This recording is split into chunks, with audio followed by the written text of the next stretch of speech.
Welcome to the Path Podcast, where we will travel the lives of some bold women, from dreams to detours to destiny. She did not choose this path chose her. This is the Path Podcast.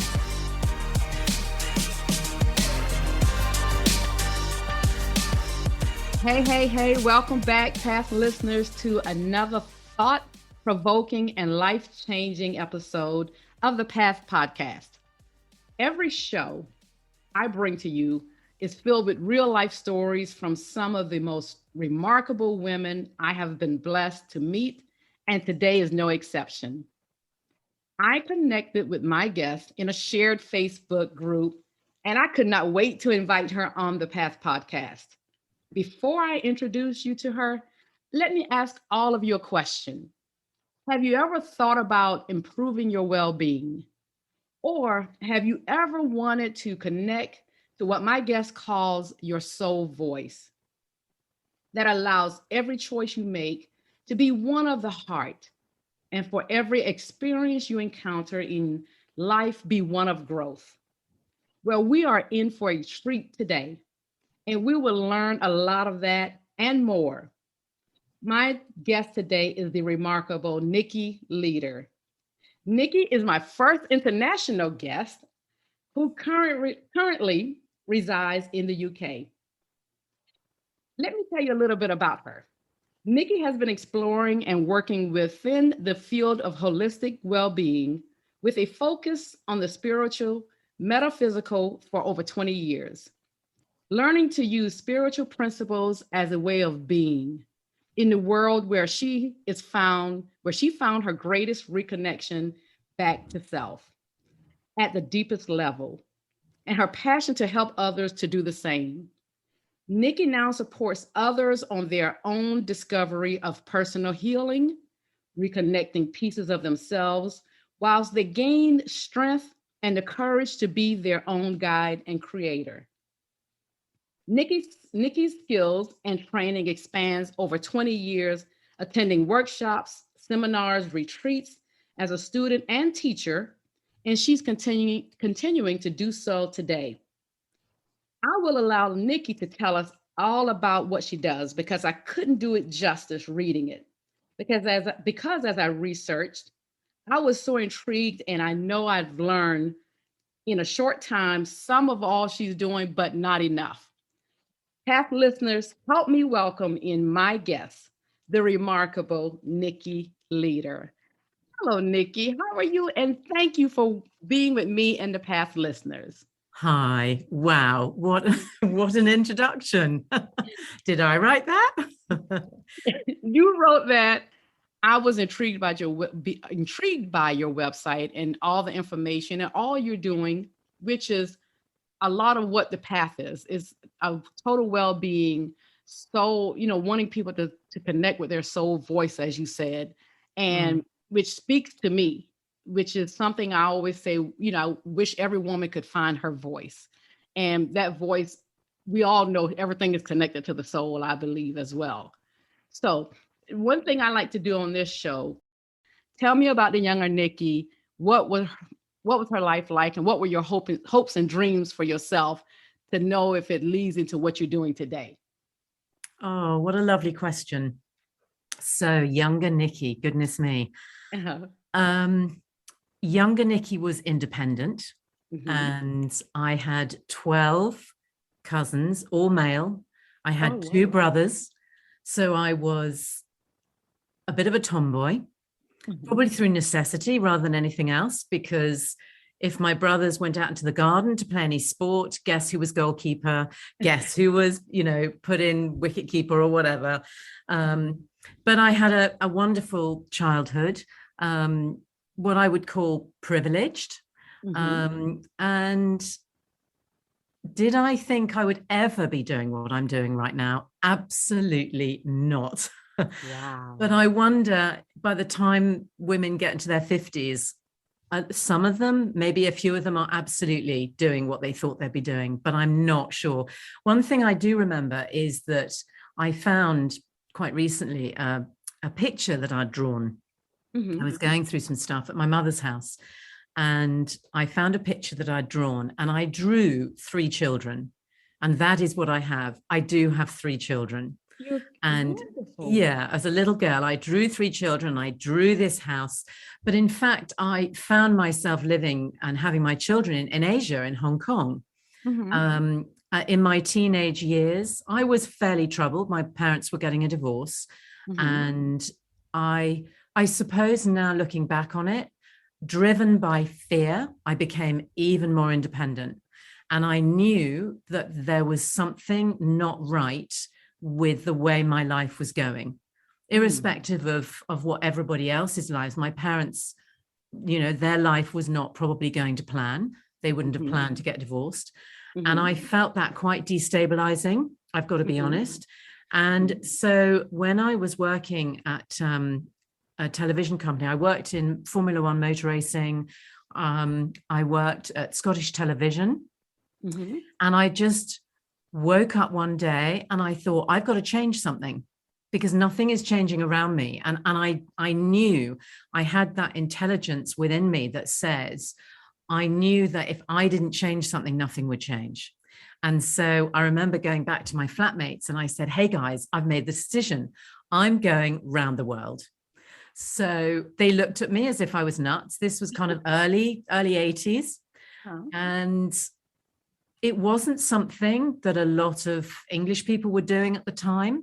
A lot of travelers were German or Scandinavian. They kind of had that bug, but I didn't know anybody that was about to do what I was doing.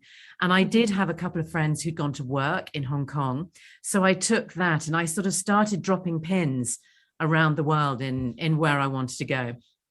And I sold my car, I sold my clothes, I sold everything. And I took off around the world. And I ended up by marrying my husband, who lived in Hong Kong, and had my met your husband in Hong Kong. I met my husband in Hong Kong, and I had my first child in Hong Kong, and the other 2 I had in England. And we had a fantastic life. It was very glamorous. It was fascinating. I love different cultures, but I love when I travel, I'm not listen, don't get me wrong, I love a 5-star hotel, but I will always walk out of that 5-star hotel and go into the local village and meet the people in the village and find out who they are, how they live, what they eat. And my heart sings when I do that. So I think I've probably always had that wanderlust and that exploratory nature, that is inherent within me. And I guess we fast forward really to what then became a massive turning point. The first one was, sadly, I got divorced from my husband when the children were very young.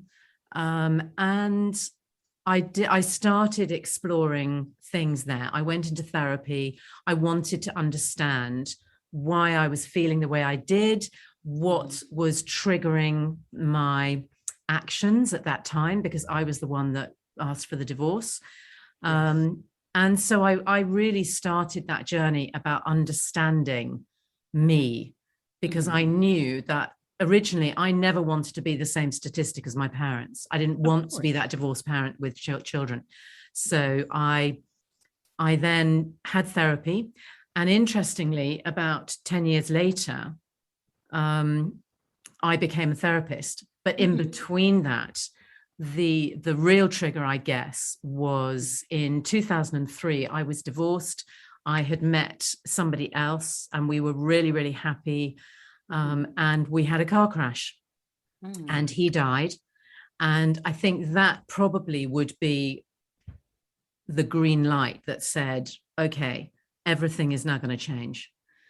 And I then, everything did change overnight, in an instant. My entire life and those around me changed. My children, their life was changed, but my life changed from that second. And so I suppose. But let me ask you this here, if you don't mind me asking. It seemed like you were already on, before we get into even more of a journey of self-discovery of you already, even before something as traumatic as you just said with the car crash and before that even, or you? Yes. Yeah. Oh, no, absolutely. So, and I absolutely believe I do. I've always thought quite deeply. I've had my astrological chart done, and I have Scorpio, which is very deep thinking, and I know that that is a part of me. I can go to places where most people would very much dare to tread. Really? But it's okay. I don't mind that, and I can go to that place. It doesn't scare me. Wonderful. And I think what's really interesting is rewind before the accident. 2 years before that, I met a lady. I was driving past a shop, and it had no sign on it apart from energy therapy clinic. And I thought, what is that? What is energy therapy? Is it to do with heating, plumbing? I thought it was something to do with, the energy we need in our house. Yes. And one day I went in there, and for some reason I was helping a friend sell magnetic bracelets. And magnetic bracelets help with your blood flow. And the blood flow helps your energy. So I went in there with these bracelets, and I said, is this anything to do with what you do? And the lady in there said, well, yes, kind of, but why don't you come and see me and find out what we do? Because she knew that there is no coincidence when anybody walks into her shop. She knew. And I didn't, but she did. Yes. And that's why immediately she said, why don't you come and see me? So I said, oh, yes, in my naivety. Yes. And my first session with her, she put her hands on my shoulders, and I literally wept like a waterfall. Really? And it was almost like I was so ready to let go. And the final straw, because I'd driven past this place so many times, and the final straw was that instant decision just to go in and say, come on, just go in and find out. Stop, driving past. Yeah. And at the time I was still with my partner, and I had a healing session. She was doing spiritual healing. Okay. And up until that point, I had no idea what it was.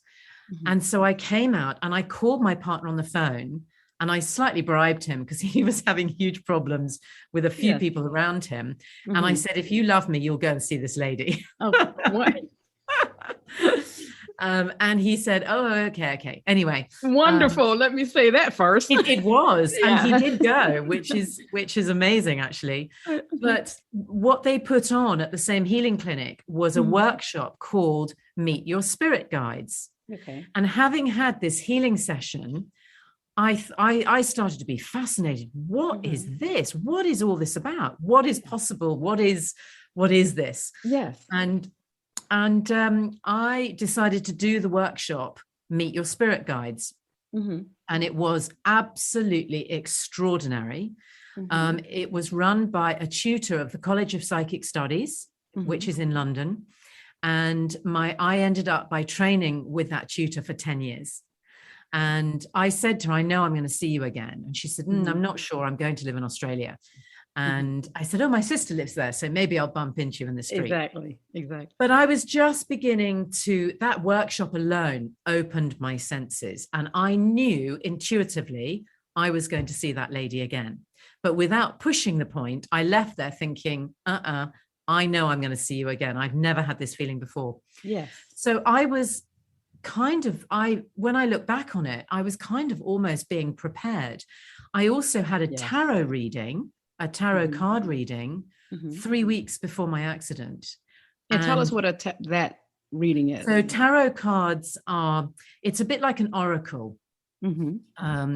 So I had met a lady. They're not fortune tellers, but the tarot is a card of deck, and people, which is what I do now when I do readings, you tune in to energy, and you are able to intuitively offer information and guidance and support. And the cards really are just simply a tool. Okay. Most people could do a reading probably without the cards, but the cards are a real comfort tool. Okay. And I find that my clients really like looking at a card, because then I can also say to them, what do you see in that? And that's what I teach now is that sort of intuitive side of things. So I absolutely believe that in some way, I was led to what was about to happen. Of course, I didn't know it was going to happen. Yeah. But what then resulted after that was there was something in me that felt that it was fate. It was, it wasn't something that led me down a path of self-destruction. In fact, on the contrary, I didn't hit the bottle. I didn't hit the drugs. I didn't go out and meet loads of men or anything. There was something very strange about the calmness of what I knew that I was going to have to deal with myself. And it was almost became like an extension of that exploring of the self. So I read, and I read. I ended up, as I said, by training at the College of Psychic Studies, because the night after the accident, I felt voices everywhere. I felt voices. I could hear people. I could hear him. I remember lying in the bath one night, and it was only a few days after, so I was distraught. And I swore, and I said, if you are effing here, blow that candle out. And the candle went out. Did that give you another sense of calm? No, the bath went nuts. I mean, I shook because I was sort of testing, but I was not expecting that. Yeah. But having said that, the energy healer lady who I had been to see, she sent me an email, and she had sat with her partner at the clinic, and she had tuned in, and he had brought a message to her. And she sent me an email. Now, there was stuff in that message that nobody knew about. So I knew exactly who it was. And previous to this, I had sort of looked at mediumship, because the Meet Your Spirit Guides workshop that I'd done was very much about tuning into something bigger.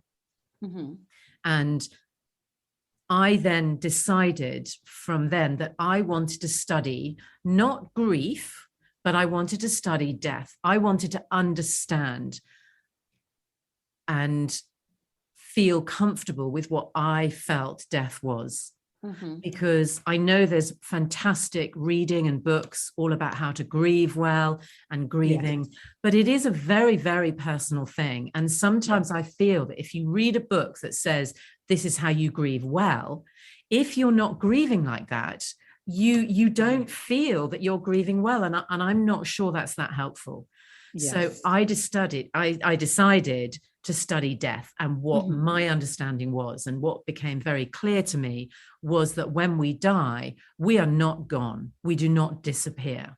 I mean, our body does, but the essence of us is still around, and it only takes a thought or sitting in stillness and an intention that you can receive and receive messages from those who've passed over. And that was absolutely, I mean, I almost trained back to front, because it was so there, it was so proven. And when I was training, obviously it's a very strange thing to tell people that you do. And I've had people physically step away from me when I said that I was a medium. And this scaring me. Don't forget, this is 20 years ago. Yes. Okay. So you're right. The College of Psychic Studies was a very safe space for me, because there were other, what I called normal people who had experiences, and they were all there too. So it was almost like a hub.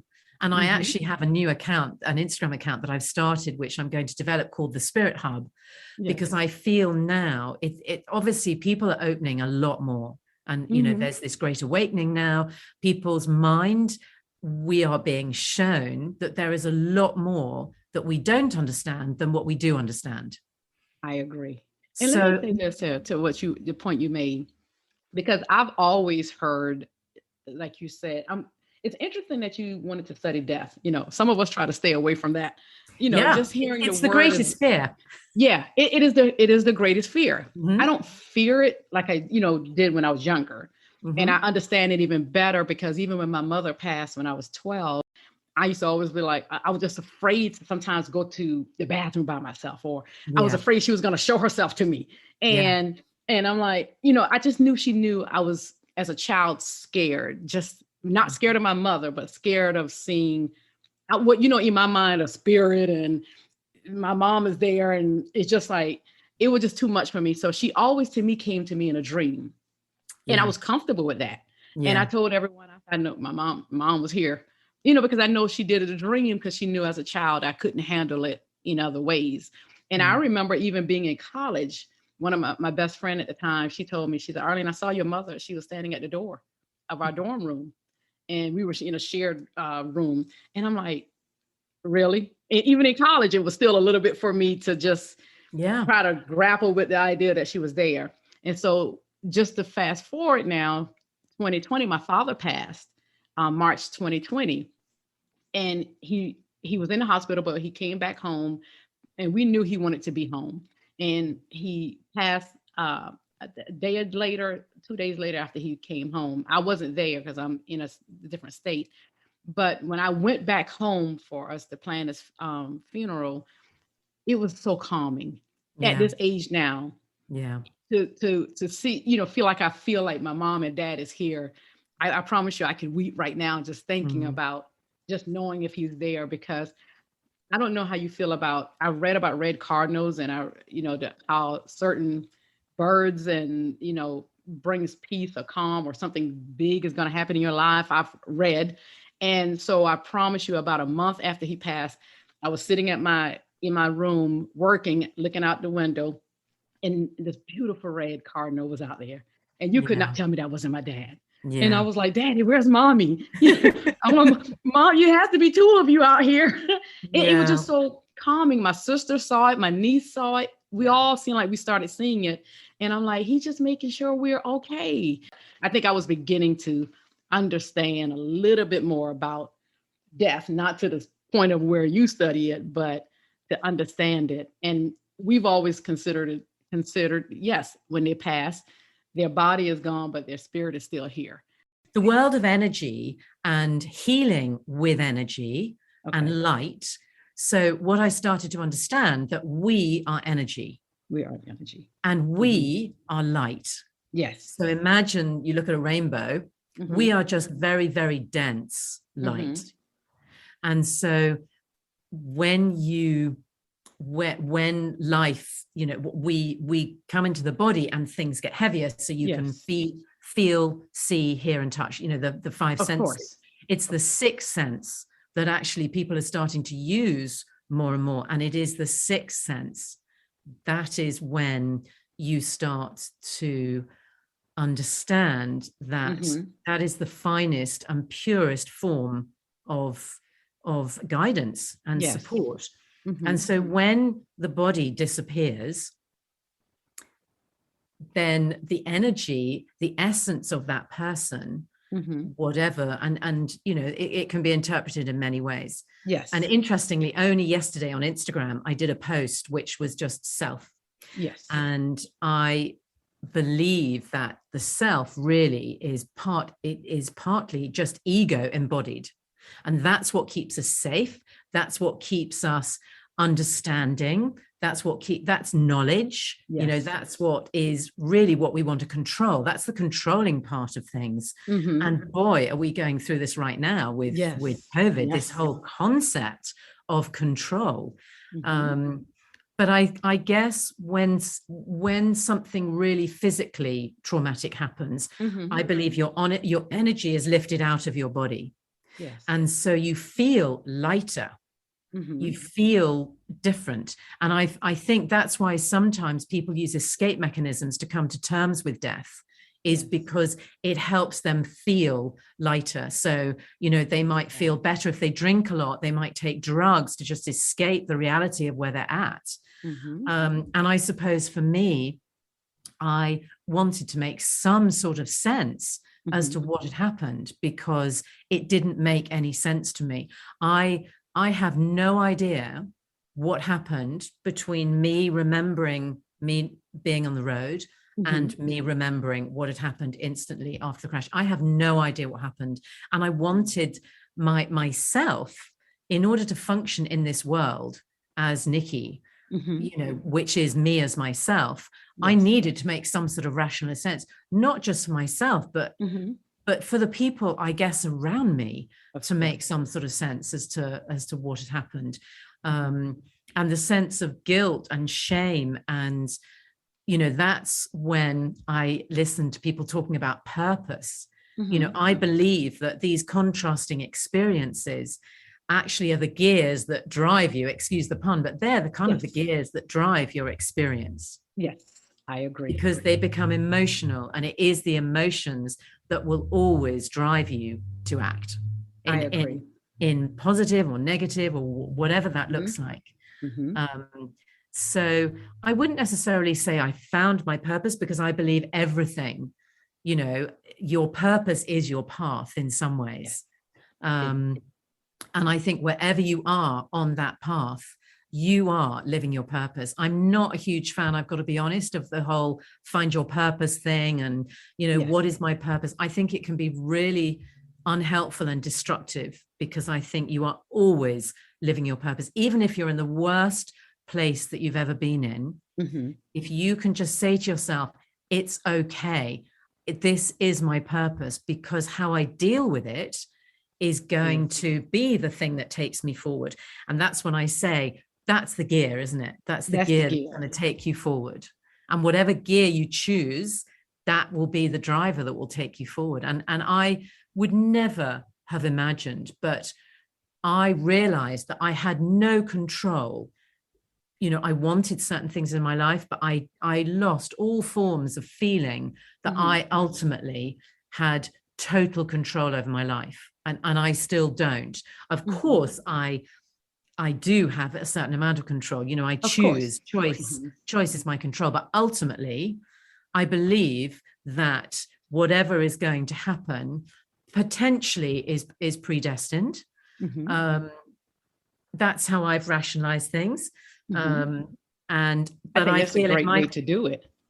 Yeah, I kind of feel I went from A to Z in a way.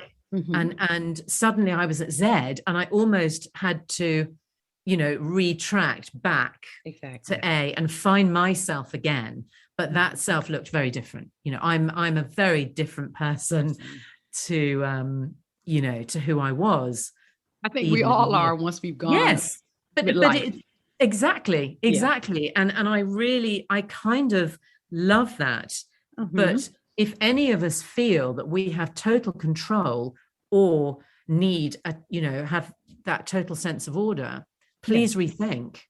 Because whatever happens, it is that contrast, and none of us are going to get off scot-free, I'm afraid, without a life that is sometimes painful, maybe even traumatic, and has suffering.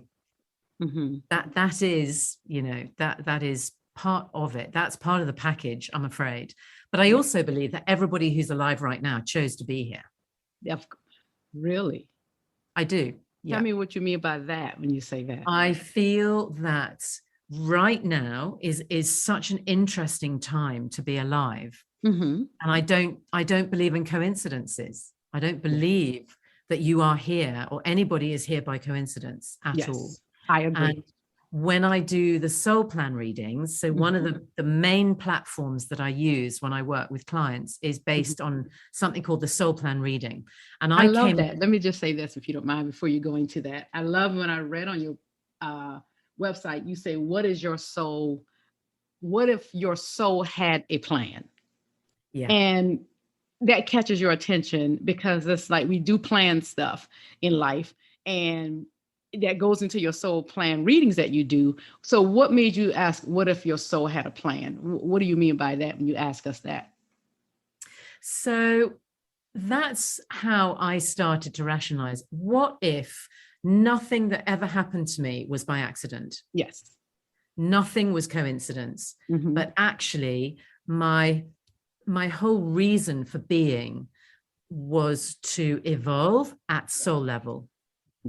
Because if I, as a human being, evolve at soul level, if we believe that everything is a mirror, so nature, the universe, the planets, everything around us that's energy, that is sentient, we are a reflection of that. So if I evolve and if I make the best of things, then that is going to be reflected out into the world. So here's a question. What if for humanity, our only purpose was to reflect back to the universe how it is right now? Mm. So if the earth and the universe is evolving, maybe we are those tools that reflect back to the universe what is actually going on. And if you look at global warming, climate change, the state of all human beings right now, it's not looking pretty. No, it's not a happy place. But equally, if you believe that we have collectively agreed to get to this place in order so that every single thing can change and evolve, then we are in the perfect place right now. Yes, yes.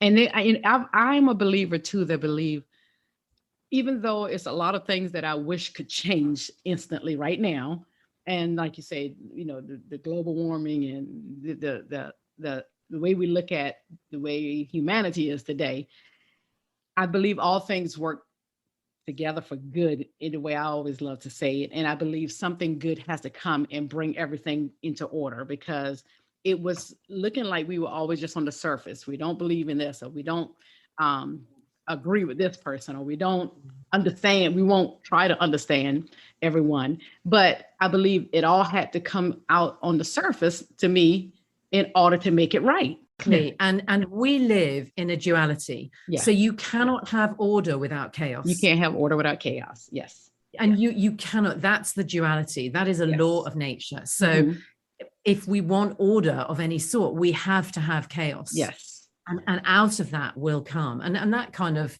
you know, reflects possibly certainly my path and what's happened. You know, I went into chaos, but out of that chaos came amazing order, but it looked very different than what you would have wanted it to or planned. I expected. Exactly. And that's why when we say sometimes how good can come out of such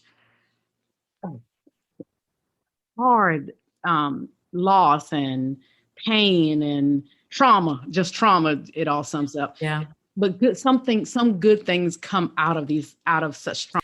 Yeah, absolutely. And if we take that one step further, we are a global family. You're a global family, yes. And we've been living in a very individualistic existence. Yeah. And what's interesting is back in 2012, I did a talk called Wake Up, the World is Changing. And it was very much based on the astrological ages that humanity has lived through.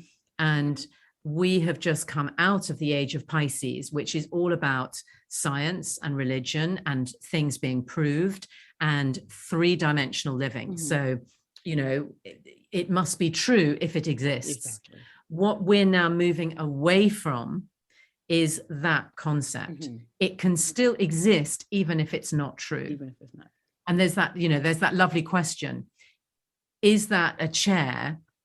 If that chair wasn't there, is it still a chair? Yes.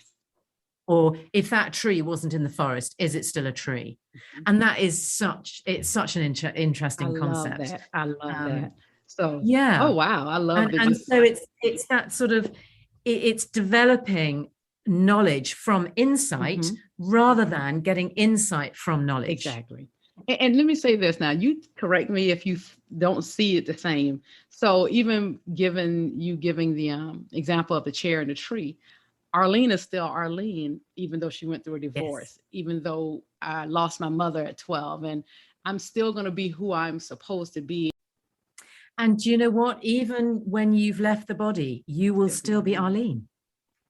And that's what I really understood. Yes. And it felt really right for me to take that view on death.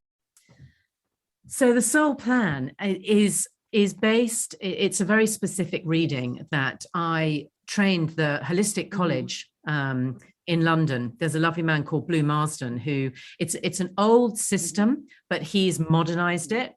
And it's a reading that is based on the sound of the letters of your birth name. So when I do a reading, all I need is somebody's actual birth name, that it's written on the birth certificate.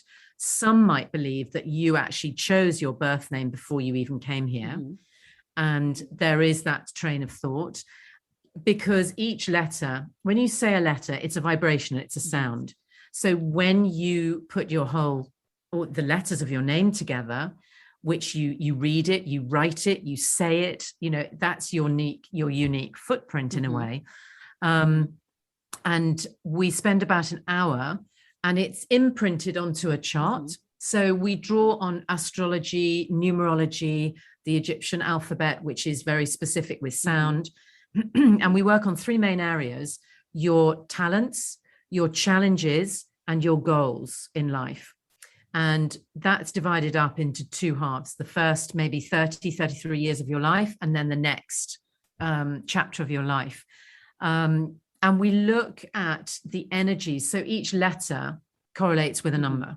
And then I sort of prepare the chart, and we discuss the energy of your challenges. So, for example, you might have a real behavioral pattern of feeling you're not beautiful, or, you know, feeling ugly. And there is in this system polarity lessons. So it might be that you have chosen to come here with the body that you have, the face that you have, which actually is beautiful and a total reflection of God or love or nature, whatever. But you cannot believe that you are. Your entire purpose and plan might be a contract with yourself to say, I am going to make sure that I totally nail this. I am going to lose this pattern of self-sabotage and not feeling beautiful and And if that is a pattern, when somebody learns much more about themselves and becomes more self-aware, they end up by taking more control of their lives. They end up by actually having more self-belief, self-confidence, self-esteem goes right up there, because there's nobody else that is responsible for that, for their life. There's nobody to blame. And the clients that come and see me, you know, once they say, oh, I'm really interested in that, I might have a look at that.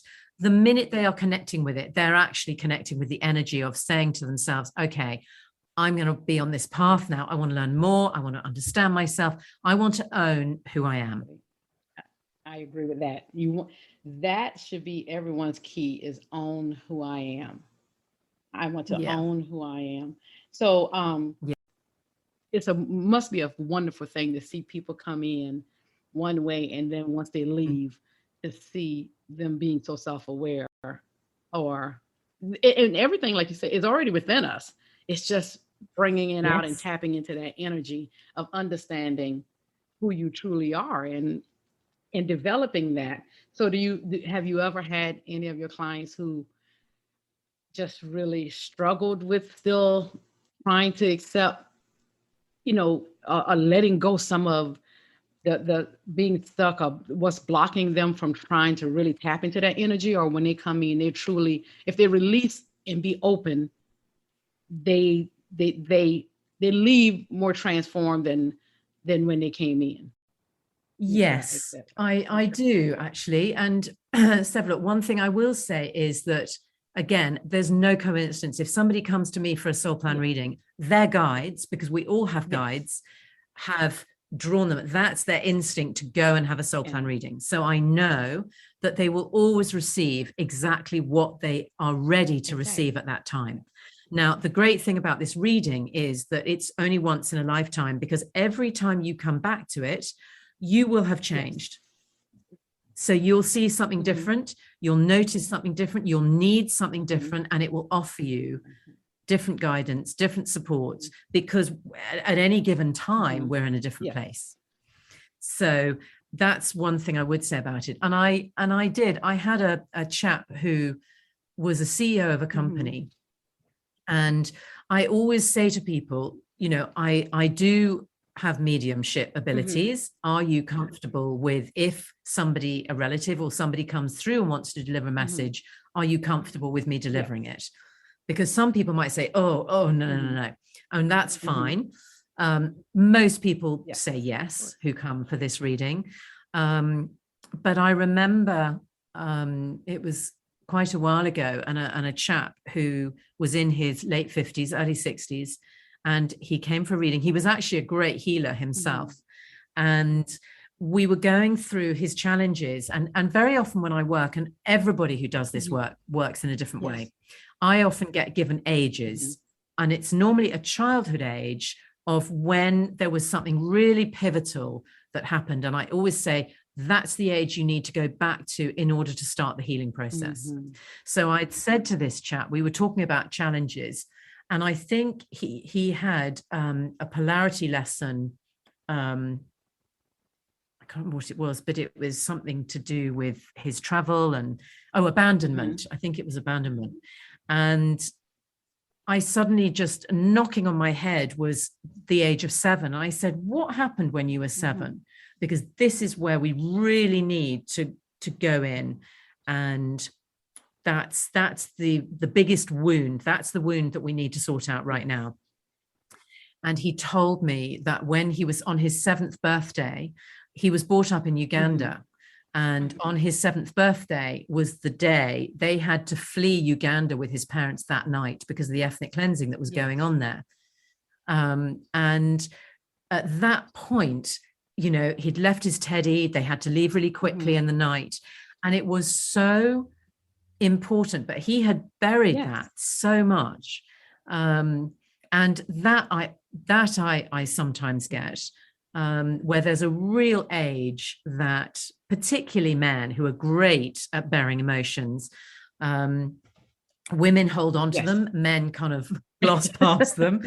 And it was really pivotal. And he really started to cry at that point. And, you know, that one thing that we could return to in a safe space where he could hold that and move into the energy of what the wound was, how he felt, and all those things. The reading generally is not a healing session, it's a reading. But then after that, there is soul transformation therapy that is linked with the soul plan reading. And those can be really life-changing. They're very deep, energetic patterns that we can go into, because I know that if we just find that sweet spot of what is the first layer that needs unraveling, then the whole process can be like a snowball. So they're very powerful, and they always get recorded. There's a lot on them. So people normally finish them saying, oh my goodness, there's a lot there. And I said, there is, but you will have heard at a soul level exactly what you need right now. And then maybe in a year's time or 2 or 3 years' time, dig it out, you know, have a look at it. And there's notes and there's tools that, you know, can help you with your specific challenges. So they can take flower essences, or, you know, there might be really specific things that will really help them.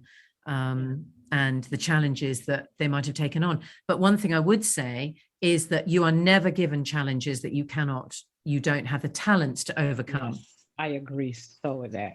So we do have, that's really important. I also do not believe that anybody is given anything that they don't have the ability to deal with. They may choose not to deal with it or whatever, but it's there if they need it. If they need to draw on those tools to heal, we are amazing beings. We have that ability. Of course, I so agree with that. That is, let me ask you, with everything with the soul plan, and when you said that you study death, I read where there are different types of modality. So that's considered if I'm saying it right, a modality that you study death? I would say, really, I trained in mediumship. I self-studied about death. I explored death. Okay, you explored. I think I'd probably say I explored death.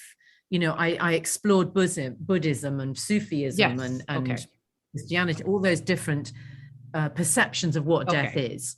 But I was literally catapulted into the world of mediumship. And I ended up at the College of Psychic Studies very quickly. And in fact, don't forget, I'd met a tutor at the College of Psychic Studies before this even happened. I had no idea there was a college of psychic studies. I didn't even know what a psychic was. Exactly. And suddenly I'm doing a workshop with a tutor at the College of Psychic Studies, and within weeks I am at the College of Psychic Studies training in mediumship. But I did not feel I had any choice in that. It was something in me. I went, I mean, I couldn't really afford to, but I went every single week for about 7 years. Every single week. Really? Yeah, it was just something I could not go. And I loved it. It just fulfilled everything. It seemed to, at the time, it fulfilled everything I was looking for. That's wonderful. So, of course, with you doing the mediumship, tell me, where does Reiki? I heard you are a Reiki master. If I'm saying that. So Reiki is a form. That is a healing. It's a healing art. Yeah, it's a form of healing that uses symbols. So you become attuned to certain symbols, and you learn. You use those energetic symbols in either hands-on or hands-off healing. I don't do that so much now. I don't do so much body work. But I trained, the very first thing I trained in was as a massage therapist. And I remember a lovely friend of mine who I interviewed actually on Soul Sessions, and she said, Nikki, I got up from my massage and I think you were giving me Reiki then, but I don't think you knew what Reiki was. So I think it's something that I just became drawn, and I went with it. You know, I was properly in my flow. And that's what is so extraordinary, coming out of something that was so chaotic and finding a structure within that. And maybe that's what I was looking for. You know, maybe I was just looking for that structure, but I didn't set out intentionally to find those things. I think people can do that more now because it's more openly available. But at the time, every step I took was a step towards finding peace. Finding peace with what had happened, finding peace with death, finding peace with fear, and all those things. And what happens with that is you then build up trust, you build confidence, you build your intuitive skills, and suddenly life changes. It just changes, because anything, if I ask anybody, you know, what's your ultimate fear?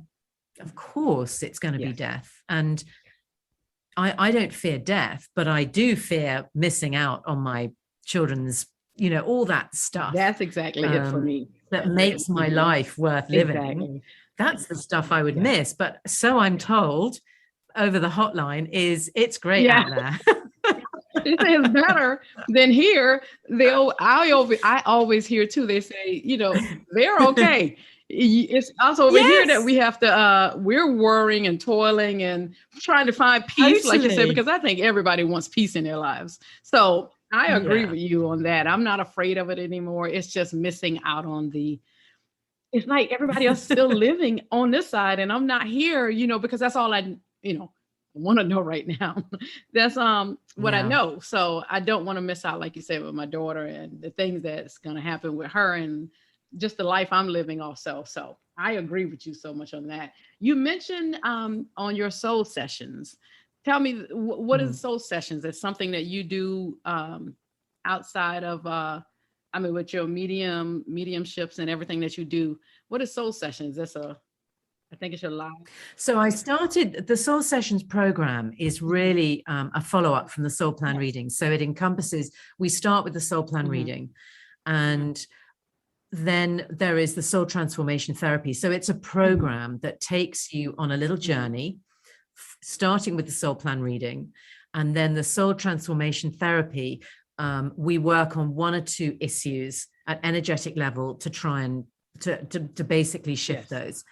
And after that, there is the option to do the whole program where if there's another healing sessions that's required, then I might do Reiki and we'll do some body work.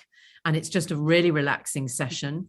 And then we move into creativity. So really what we're doing is completing the circle of self-awareness to say, okay, this is who I am. I'm starting to understand why things happen, or why I act, or I am the way I am, or why I keep meeting, Mr. Unfaithful, or whatever that might be. And we then start to create. So I do a session where, and there's obviously, you do a vision board.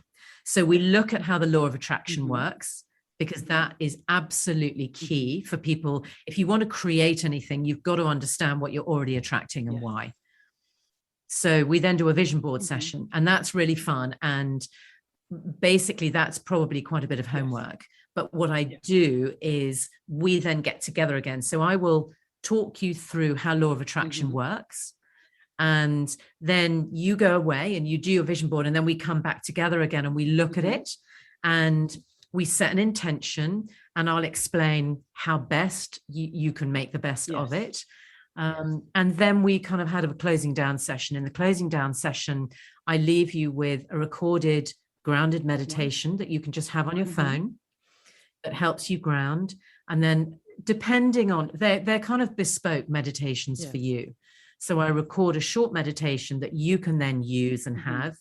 And we kind of close the circle, if you like. And that's, we don't close the circle until we feel the circle is closed. And it's never closed. It will just keep moving. But what it does is it really reconnects you. So it's like reconnecting the circle, if you like. And then the Soul Sessions Live, which I do on Instagram, I have met so many and continue to meet incredible people who have been doing this work. A lot of them have been doing it a long time. And there is a world blasting wide open right now of spirituality and self-help and development. And I have to be honest, there's a part of it that is slightly concerning, because there's no regulation, and it would be pretty hard to regulate mediumship, to be honest. But it's hard to imagine that you can learn Reiki in a weekend right now, but that is what you are able to do, which is fine. And I always believe you'll get the clients that you need or you deserve or whatever. But I feel that it's one of those areas at the moment that you really have to trust your gut and go with somebody who you really feel is right. So that's that's one of those things that I think is really important right now. In your soul sessions, do you have clients outside of the UK that's all over the world? I do. I do, because when we move into what they call the quantum field, so let's call it the universe, or where there isn't humans, it's energy. There is no time and space. And that's how you can tune in to people who don't have a body, is, you can tune into that energy. It's a bit like tuning your radio, tuning, how you speak on your mobile phone. You don't see the wires, but the wires are there because you're speaking to that other person, right? And with the Soul Sessions Live, I wanted to bring some of these people just to have short 20 minutes, half-hour conversations to introduce subjects and concepts that a lot of people may never have heard of, like I didn't. Exactly. I didn't know what spiritual healing was. So in my Soul Sessions Live on the Instagram ones, I talk to a sound healer. We've got a fantastic lady who is extraordinary with fermented foods and natural cleaning products. I talk to somebody who does psychic art. I talk to somebody who does spiritual healing, or these are all things that I believe moving forwards, people are going to have to tap into, because we have got to take responsibility for our health right now. Yes, we do. And when I say health, I mean mind, I mean body, and I mean spiritually. And that's the one that freaks people out.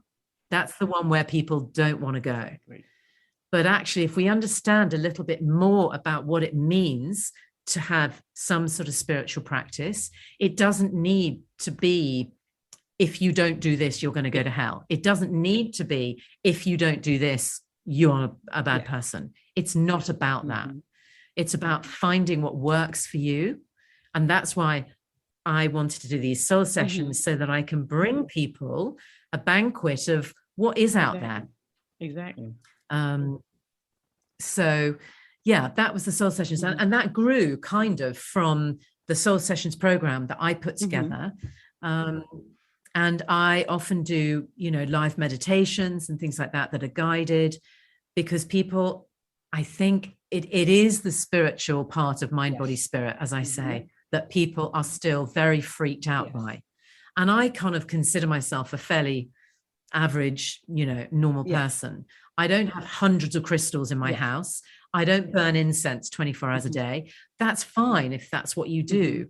But there are loads of people doing incredible work and mind-blowing. If you've ever watched a psychic artist, it is fantastic to watch. I've stood up in spiritualist churches and brought messages to people who I don't know. I'm amazed at myself that I can do that, but I don't need to prove to somebody that it's true that I do it. I agree. And that's being more self-aware to know that you're doing what you're supposed to, because if so, we'll always try to prove something. And then I don't see how you could be in that right energy or do what you're doing if you're sitting here thinking about everybody else. You're just being who you are, and I would say what you're called to do right now, where you are, you're where you're supposed to be right now. And you can't worry about others. And when I go back into what you were saying about mind, body, spirit, it amazes me that people don't deal with the spirit side of themselves. Or I don't know if they're afraid or they just don't think about it. Like you said, they might be afraid, truly, but definitely that is the first part. Definitely. Yeah, it's the one that is left out in the cold most. Everybody really wants to look after their body. Mental health is massive right now, but they're all linked. And if we don't go there to the spiritual place, we're not going to sort our mental health out either. That's the triage. That is the they bit all are very equal really, to me. The deeper you go, the rest will look after itself. If you are balanced and you are centered and you find stillness each day, of course, what you're doing is you're going to a slightly deeper, more spiritual space. But the knock-on effect of that is mental health. And if your mental health is good, your physical health will be good. We know there is so much research now. You've got to look at Dr. Joe Dispenza. There is so much research now. Deepak Chopra, they're doing amazing, proper brain research into the advantages of meditation, about law of attraction, about the power of our thoughts and our mind. Now that moves into a deep sense of trust. And some people might just describe faith or spirituality as trust, that there is something that we tap into that will guide us always and never, ever leave us. It cannot leave us, because we are it. That is who we are. And I think when people talk about, finding out who we truly are, that is that thing, or that is the power. It's a power. It's an energy. It's a knowing that will knock on affect your mental health and your physical health. Wow, it's wonderful. And I know, believe it or not, we have been talking for a while now, and and I can keep talking a little bit longer, because I must admit, before I ask about all the things you have going on still, even though you've talked about a lot of them, I've talked, in depth about soul sessions. I want to say this about me first. The one thing I know I'm working on is trying to get quiet. And when I hear meditate or, just getting quiet, and then my mind starts to run and run and run. And I don't think I do it justice. Let me be honest. I don't sit enough to get quiet. I know I am always listening, growing, hearing somebody else pour into me so I can learn from others. And I always have something like that going. I always say I love the self-help. I love something that teaches me something so I can grow, and to help eventually put it out so others can grow. So how do you get quiet? If you just had to say, Arlene, just get quiet, Look, here's my session, everyone. Just a quick thing. How do you learn to just take a minute to get quiet? I feel that that is, you've asked that question, which is on the lips of billions of people. And what I would say is take the pressure off. Take the pressure off. I love that. And if you actually just focus on one thing, no matter what that is, there are many tools that you can use to take yourself into stillness. Breathing, none of us know how to breathe properly. Breathing is one of them. So there's a very simple exercise that if you put one hand on your heart in the center of your chest and one hand below your belly button, I always feel you will feel held. The minute you put your hands in those two places, you feel held. That is so true, because I'm doing it now. and okay, so that's, you've already started to turn inwards. Okay. So you've physically, you've held yourself, you've turned inwards. And now when you take a deep breath, normally I would advise people breathe in through your nose and out through your mouth. So when you take a deep breath in through your nose, visualize that breath going to the side of your rib cage. Okay. And the next deep breath, visualize it going to the back of your rib cage.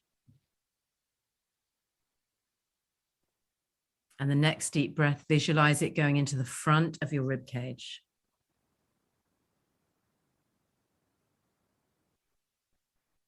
And now visualize it on your hand below your belly button. Breathe into that space. And visualize it as a ball of light. So as you breathe in, that ball of light appears deep into your belly.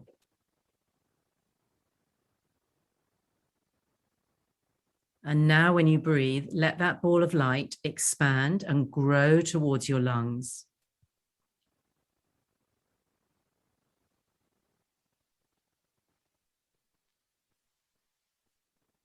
And now see that ball expand on the outside of your whole body.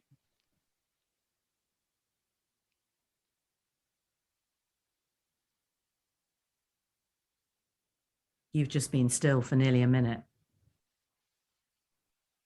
Everyone, I hope you try that, because when I go back and listen to this, I will try that again. Why my voice changed, I don't know.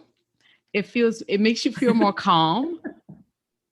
And I think because it makes you tune into your body and the breathing. And tell me, Nikki, is there anything, before we find out more what you have going on and how to connect with you, is there anything that we didn't talk about that you would like to talk about right now and tell the audience? Or if it's something that's on your heart to say that you didn't get to share earlier, please share with us now. Okay. Do you know what I'd love to share is my gratitude, actually, for, and it's easy for me to do this on reflection, because when I was going through it, I didn't feel particularly grateful, but I did feel grateful that my children and I had the life I had, irrespective of what had just happened. And I cannot emphasize enough how powerful that is, because even, and since then, I've had really difficult times, but that has been the pivotal thing, has just been one thing, just one in the day. And I've said, I've got that. Thank you. And whoever you're saying thank you to, I would just, and that's when I sort of call it my dial up, tune in and listen. Dial up. And I just tune in and listen and have some fun with regards to meditation, use breath work, walk in nature, just focus. You know, when you're pouring your kettle and your cup of coffee or your tea in the morning, slow that kettle down to being a drip. just focus. And it's that calm. And I feel so grateful for everything that has gone and everything that will come ahead of us, irrespective of this very chaotic world we're living in right now. I know that all of us have the strength to change this, and change is needed. But do that little bit by little bit, and do that for yourself. Because every single person who changes just one thing, one little thing in their life, is rippling and sending that out into the world. And that's what I would love to share with everybody, because we can. I love that. Thank you. You've calmed me, seem like, since this we've started this conversation. And like you said earlier, how you don't feel like things just happen.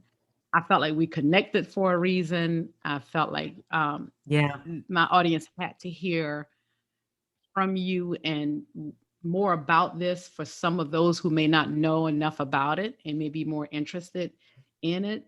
Before you tell us again how to connect with you, and if anyone wants to reach out to find out more or book sessions with you, what events or courses or seminars that you have coming up, if any?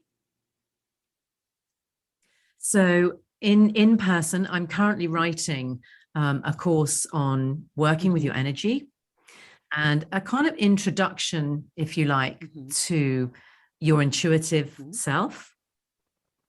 And I will put that on my website. I'm quite active on Instagram. So my Instagram account is at Nikki Leader, Nikki Leader. I do have Facebook. I'm not so active on then, and I'm building more of a YouTube presence, but I feel that's going to be more recorded meditations for people. So yeah, my Instagram is the chosen platform at the moment that I'm using. And the Soul Sessions Live are on the Instagram account. So you can flick through the feed and listen to some really great people. And I'm just putting together some speakers for the autumn, because we're just in height of summer now in the UK, which is lovely. But yeah, so it's evolving and it's growing. But all the readings can be done over Zoom. The soul sessions could be done on Zoom. Even the energy healing and the Reiki, that can be done on Zoom. So I know you gave us your Instagram account, and you said you're on YouTube. What is your website? Tell us your website. So my website is www.nikkileader.co.uk. And everyone, everything she said, I will put in the show notes. I hope you will connect with Nikki and see if she can help in her way of helping you get to that next level of yourself, of learning who you are. And I want to end with something that I read on her page. Nikki said, "And so it is, as I renew myself, I renew the world as I care for myself. I care for the world as I heal myself. I heal the world as I inspire myself. I inspire the world as I love myself. I love the world, and so it is." If you go to her website, go to her Instagram page, go follow her and all her wonderful guests that we can learn so much from and see what's happening in the world around us to help us grow. Consider reaching out to her. Nikki, thank you so much again for being with me and the Path listeners. Arlene, so grateful. Thank you. It's been really lovely chatting with you. Same here. And eventually, I hope if I ever do a video, we will be back again, because I feel like we still have so much we could talk about. Even if you come on and do a 15-minute session or something with us, or something that you think you could do. And very happy to. Yes. Yeah. So, and very happy to do that. Yeah, because I think it's so much more we can learn about from you and all that you're doing. So once again, thank you. Do you have any last words? No, just thank you so much for having me. And of course, I'd be absolutely delighted. And if anybody does, please call me on my website. There's a free 15-minute call. And yeah, just people are brought together as I said, without coincidence. So exactly. I will be very honored to have anybody give me a call. Thank Wonderful. you. But make sure you visit her website, and I'll have that on the show notes, in the show notes again. So thank you, everyone. Until next time.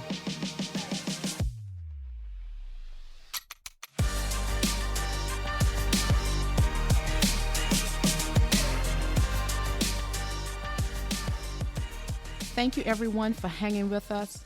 Don't forget to subscribe and leave a review on Apple Podcasts, Spotify, Google Podcasts, and other platforms, so you can stay up on our bi-weekly real conversations with these bold women.